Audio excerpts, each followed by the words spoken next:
Hi everyone, we are on the last part of our 4.1 notes. This is part 3. We're going to be looking at prime factorization, which we also call factor trees. And these are really useful.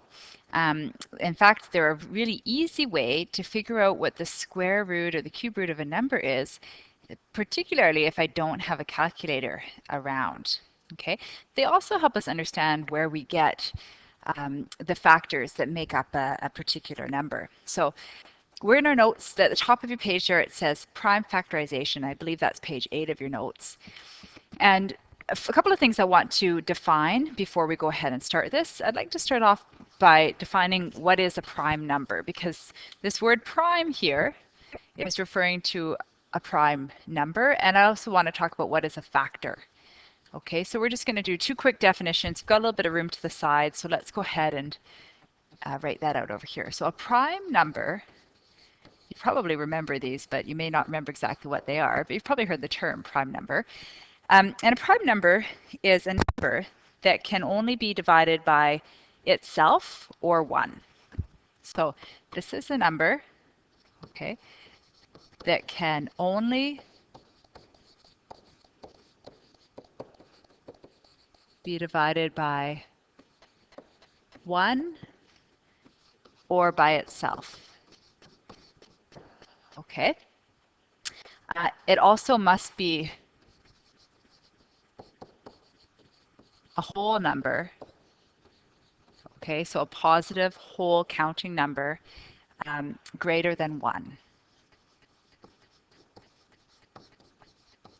So in other words, here are the prime numbers. Okay, starting with 2. 2 can only be divided by itself or by 1. Okay, 2, 3 is a prime number, 5 is a prime number, 7 is a prime number, 9, 8, 9, 10 are not prime numbers, but 11 is the next prime number that can only be divided by itself or 1. 13 is the next one, 17, okay, and they do continue on and on and on. You can always check if a number is prime by trying to divide it by any other number, okay, other than 1. And if it is divisible by another number, it's not prime, okay? If all you can divide that number by is itself or 1, then it is prime. So that's the definition of a prime number, and those are the kind of numbers we're going to be dealing with here. The other thing I want to define first is, what is a factor? What does it mean when I say a factor?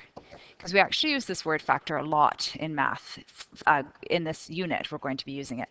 So a factor is just, well, factors are numbers that you multiply together to get another number. Okay, so factors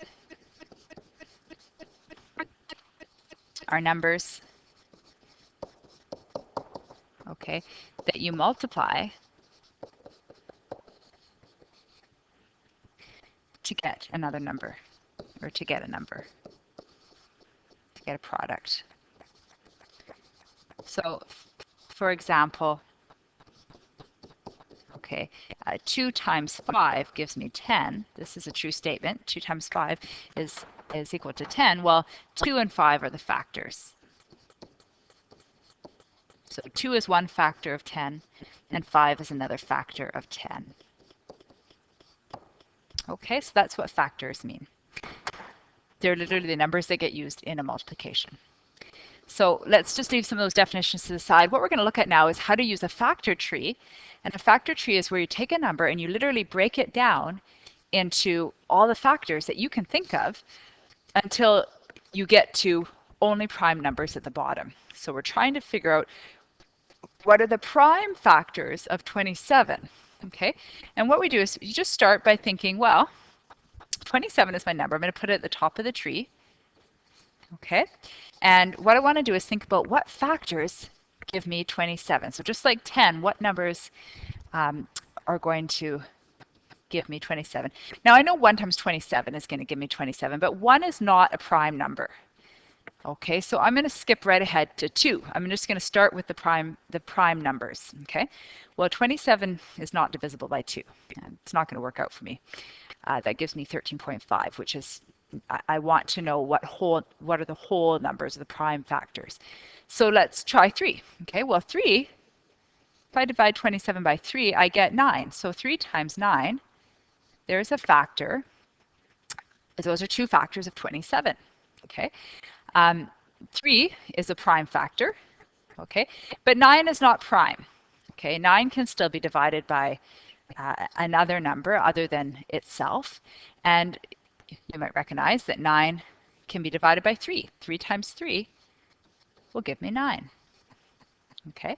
So the factors of 9 are 3 and 3, and I have that 3, my first factor when I divided 27 by 9. So I can bring all of those factors down now. Okay, so we're going to bring this other 3 down to the same level. So it's true to say that 3 times 3 times 3 gives me my top number, 27. Okay, so what I have here is 3 groups, okay, or I have 3 multiplied by itself. So you could look at it like 3 groups of 3. Okay, or 3,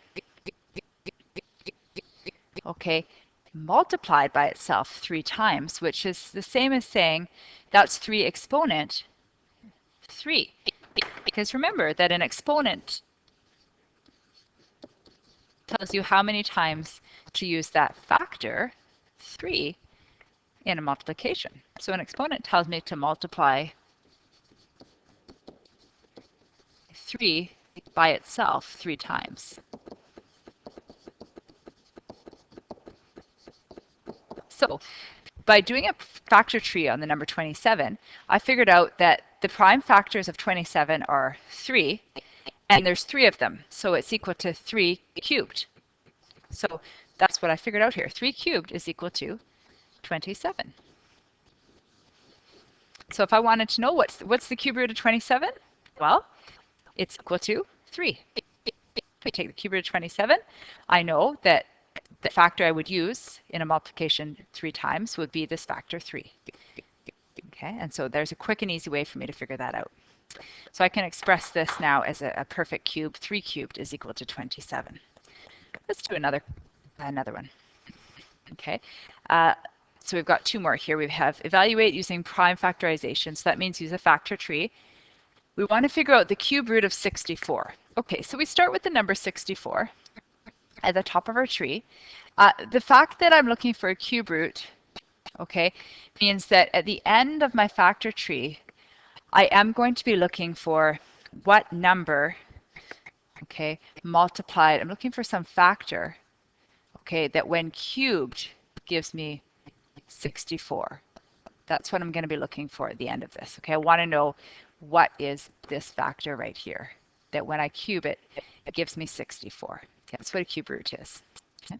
So let's think about the factors of 64. And again, you're not going to start with 1 because 1 is not a prime factor. We're looking for prime factors.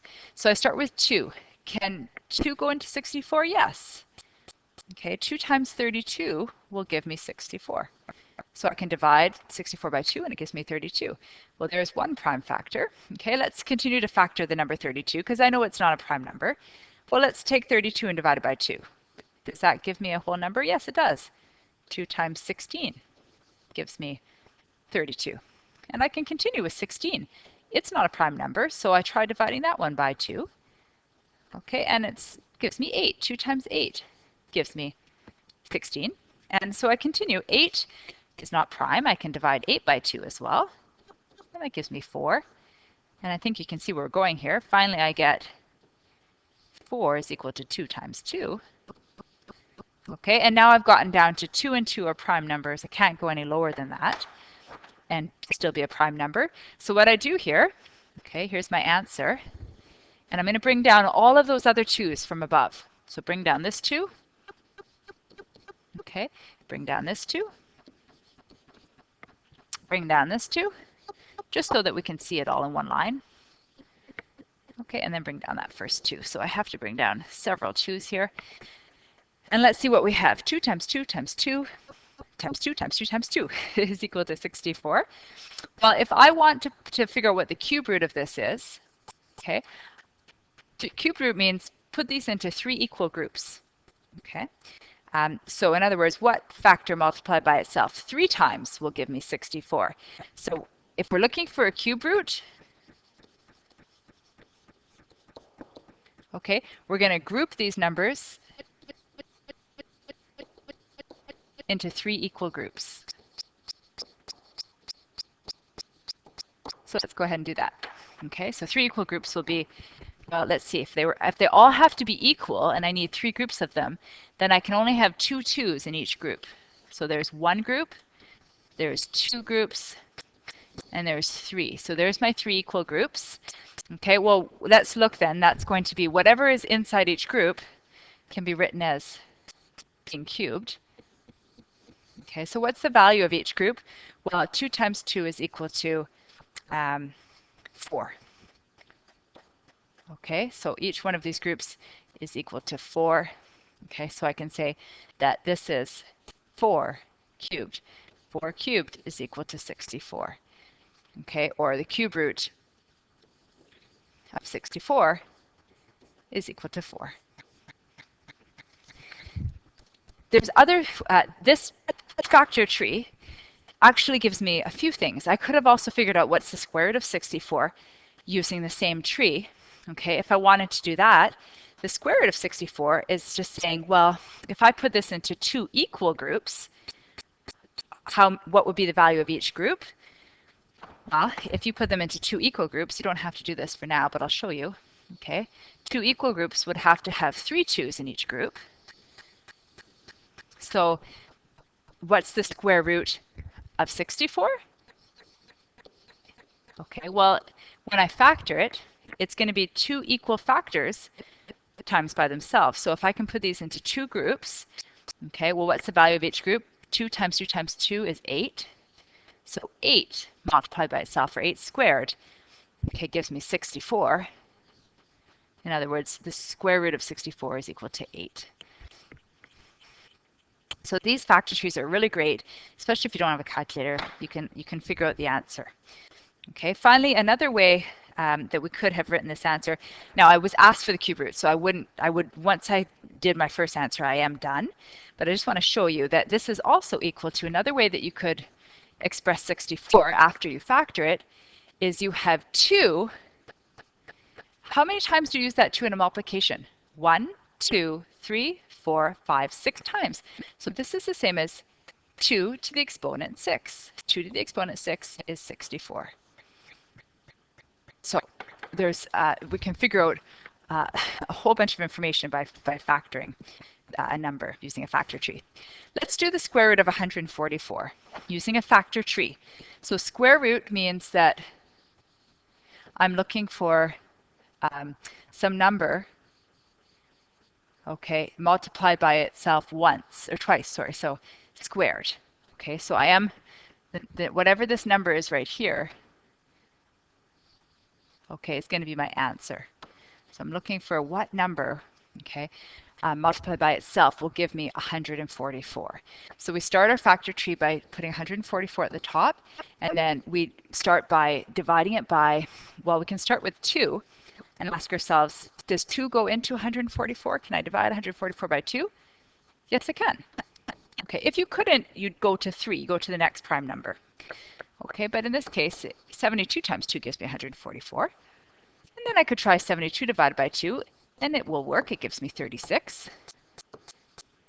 Okay, and then 36 divided by 2 gives me 18. Okay, and 18 will divide by 2 as well, and it leaves me with 9. But 9 won't divide by 2. Okay, so I could try 2, it doesn't work, so I go to the next prime number, which is 3, and 3 times 3 gives me 9. So I've now factored 144 into only prime numbers, and I'm going to write all those prime numbers together. So let's go ahead and bring down all of your 2's, or any of the prime factors that you have, okay, above, higher up in your tree. And we get 2 times 2 times 2 times 2 times 3 times 3. Okay, those are all the prime factors that give me they're equal to 144. And it's asking me here, what is the square root? Okay, so for the square root, again, remember I'm looking for that factor that squared gives me 144. So what I want to do is, if it's a square root, I want to put these into two equal groups. I want to put all my factors into two equal groups, because I know that the square root of something is a factor used twice in a multiplication. So let's come down here, and to put them into two equal groups, I realize that I have 4 2's and 2 3's. So each group is going to have to contain, well, only 1 3, okay, and 2 2's. So there's one equal group. 2 times 2 times 3 is one group, and 2 times 2, okay, times this 3 is my other equal group. Okay, so that's how I can split these into two equal groups. They have to have the same factors in them. So, well, there's my answer. So whatever the value of one of those groups is, okay, squared, it'll give me 144. So let's see, what is one group worth? 2 times 2 times 3 is 4 times 3 is 12.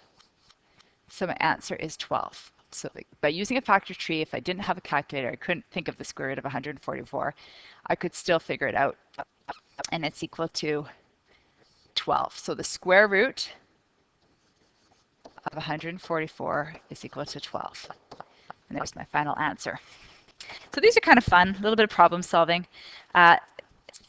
On your worksheet, I believe you have some questions there at the end that ask you to use factor trees. Okay, and it's the very last page of your 4.1 worksheet, and it's just 2 questions there. Okay, so I'm going to cancel these questions out here. I don't think you see these in your notes anyhow, but I'd like you now to finish your worksheet 4.1. Okay, so finish the last page of your worksheet 4.1. And thanks very much for joining me. Good luck.